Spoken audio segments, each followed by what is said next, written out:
Animal Farm by George Orwell. Mr. Jones of the Manor Farm had locked the henhouses for the night, but was too drunk to remember to shut the popholes. With the ring of light from his lantern dancing from side to side, he lurched across the yard, kicked off his boots at the back door, drew himself one last glass of beer from the barrel in the scullery, and made his way up to bed, where Mrs. Jones was already snoring. As soon as the light in the bedroom went out, there was a stirring and a fluttering all through the farm buildings.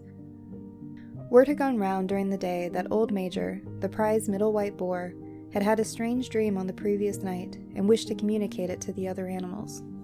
It had been agreed that they should all meet in the big barn as soon as Mr. Jones was safely out of the way.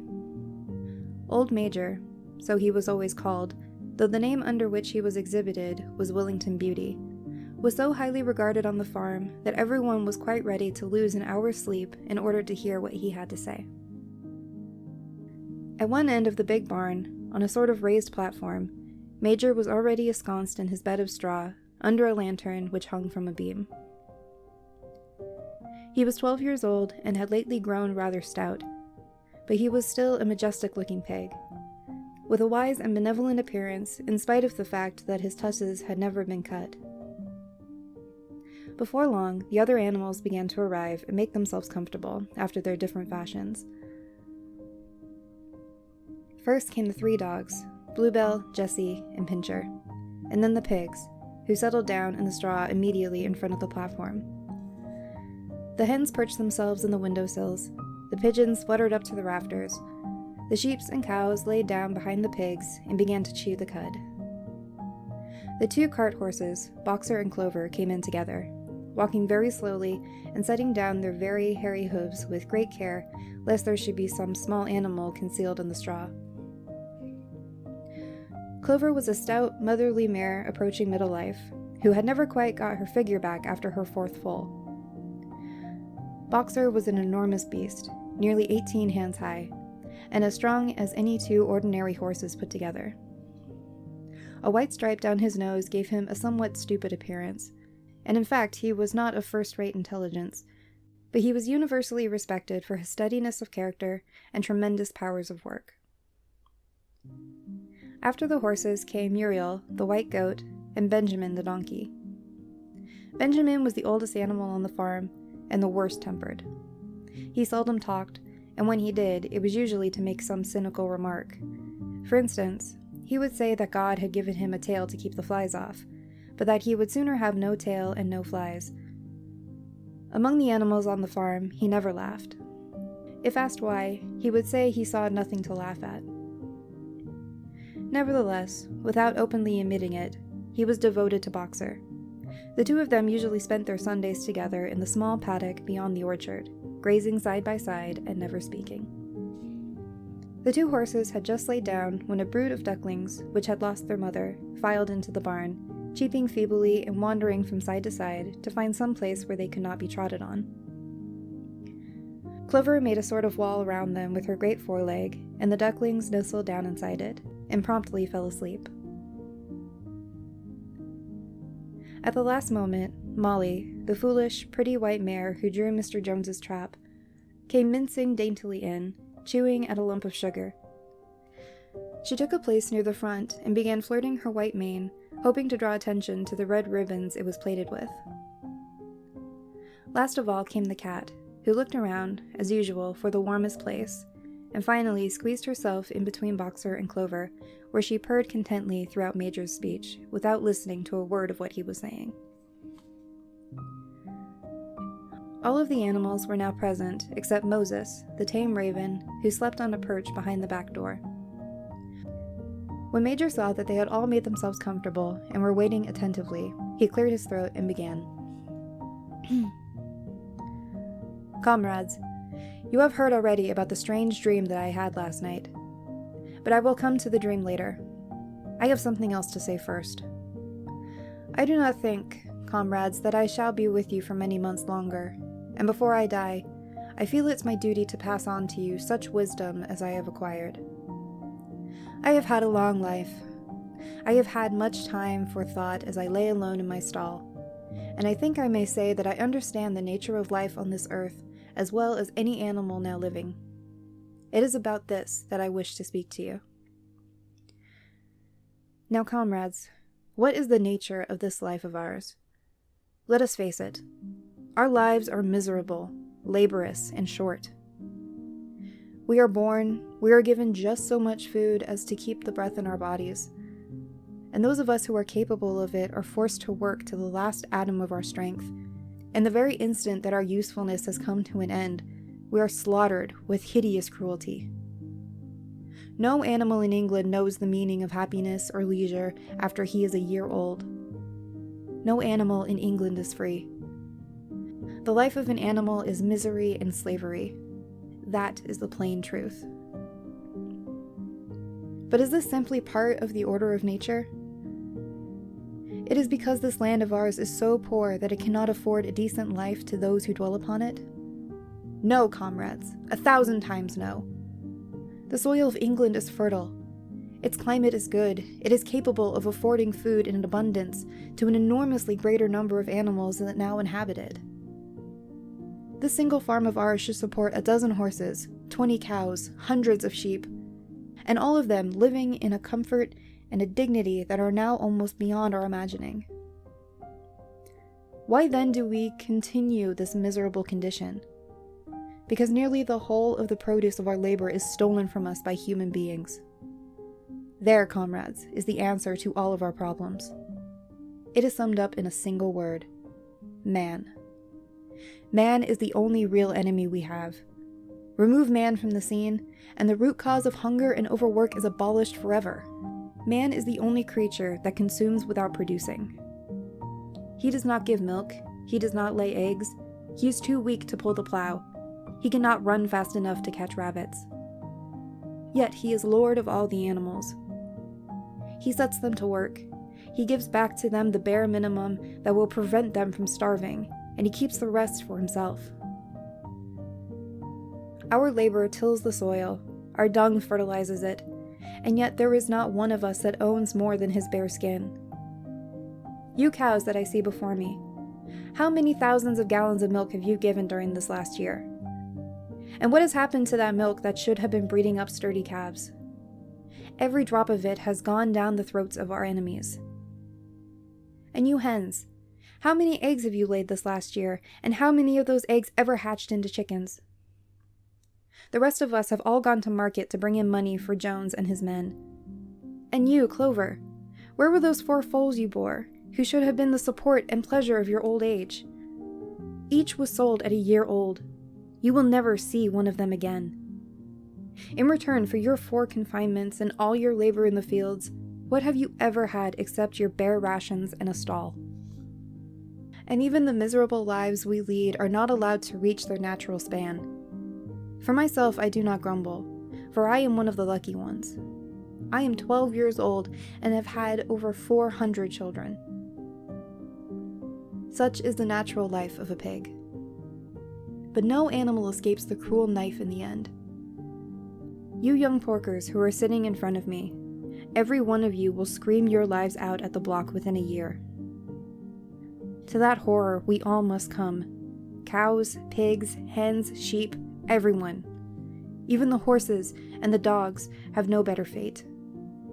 You, Boxer, the very day that those great muscles of yours lose their power, Jones will sell you to the knacker, who will cut your throat and boil you down for the foxhounds. As for the dogs, when they grow old and toothless, Jones ties a brick around their necks and drowns them in the nearest pond. Is it not crystal clear, comrades, that all of the evils of this life of ours spring from the tyranny of human beings? Only get rid of man, and the produce of our labors would be our own. Almost overnight we could become rich and free. What then must we do? Why work night and day, body and soul, for the overthrow of the human race? That is my message to you, comrades. Rebellion. I do not know when that rebellion will come. It might be in a week or in 100 years. But I know, as surely as I see this straw beneath my feet, that sooner or later justice will be done. Fix your eyes on that, comrades. throughout the short remainder of your lives. And above all, pass on this message of mine to those who come after you, so that future generations shall carry on the struggle until it is victorious. And remember, comrades, your resolution must never falter. No argument must lead you astray. Never listen when they tell you that man and the animals have a common interest, that the prosperity of the one is the prosperity of the others. It is all lies. Man serves in the interest of no creature except himself. And among us animals, let there be perfect unity, perfect comradeship in the struggle. All men are enemies. All animals are comrades. At this moment, there was a tremendous uproar. While Major was speaking, 4 large rats had crept out of their holes and were sitting on their hindquarters listening to him. The dogs had suddenly caught sight of them, and it was only by a swift dash for their holes that the rats saved their lives. Major raised his trotter for silence. "Comrades," he said, "there is a point that must be settled. The wild creatures, such as rats and rabbits, are they our friends or our enemies? Let us put it to a vote. I propose this question to the meeting. Are rats comrades?" The vote was taken at once, and it was agreed by an overwhelming majority that rats were comrades. There were only 4 dissensions: the 3 dogs and the cat, who was afterwards discovered to have voted on both sides. Major continued. "I have little more to say. I merely repeat. Remember always your duty of enmity towards man and all his ways. Whatever goes upon 2 legs is an enemy. Whatever goes upon 4 legs or has wings is a friend. And remember also that in fighting against man, we must not come to resemble them. Even when you have conquered him, do not adapt his vices. No animal must ever live in a house, or sleep in a bed, or wear clothes, or drink alcohol, smoke tobacco, or touch money, or engage in trade. All of the habits of man are evil, and above all, no animal must ever tyrannize over his own kind. Weak or strong, clever or simple, we are all brothers. No animal must ever kill any other animal. All animals are equal. And now, comrades, I will tell you about my dream of last night. I cannot describe that dream to you. It was a dream of the earth as it will be when man has vanished. But it reminded me of something that I had long forgotten. Many years ago, when I was a little pig, my mother and the other sows used to sing an old song of which they knew only the tune and the first 3 words. I had known that tune in my infancy, but it had long since passed out of my mind.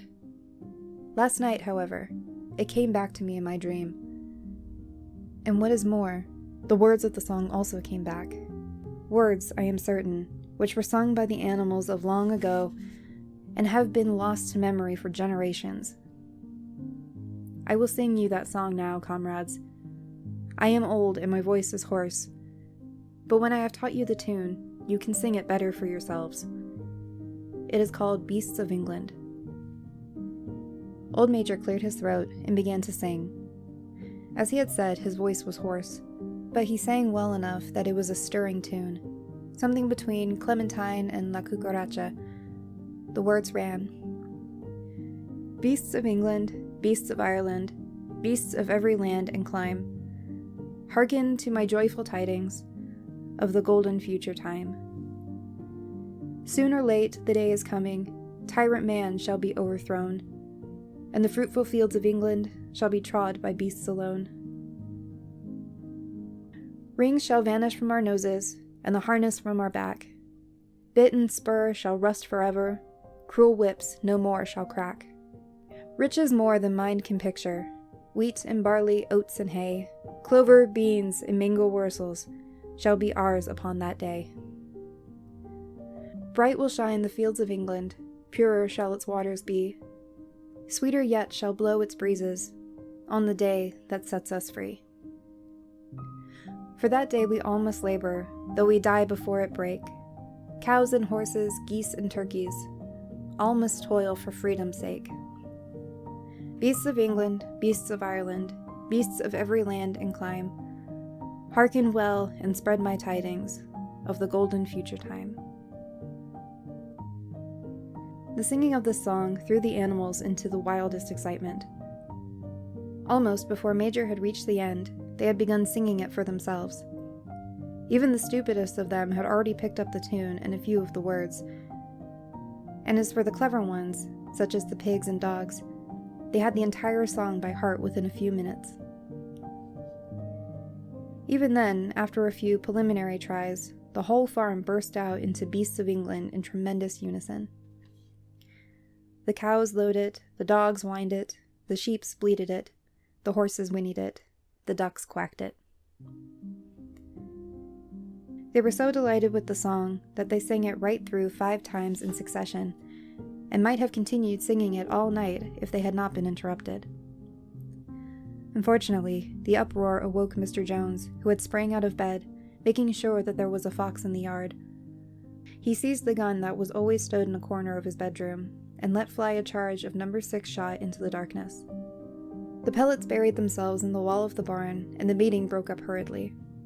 Everyone fled to his own sleeping place. The birds jumped onto their perches, the animals settled down in the straw, and the whole farm was asleep in a moment.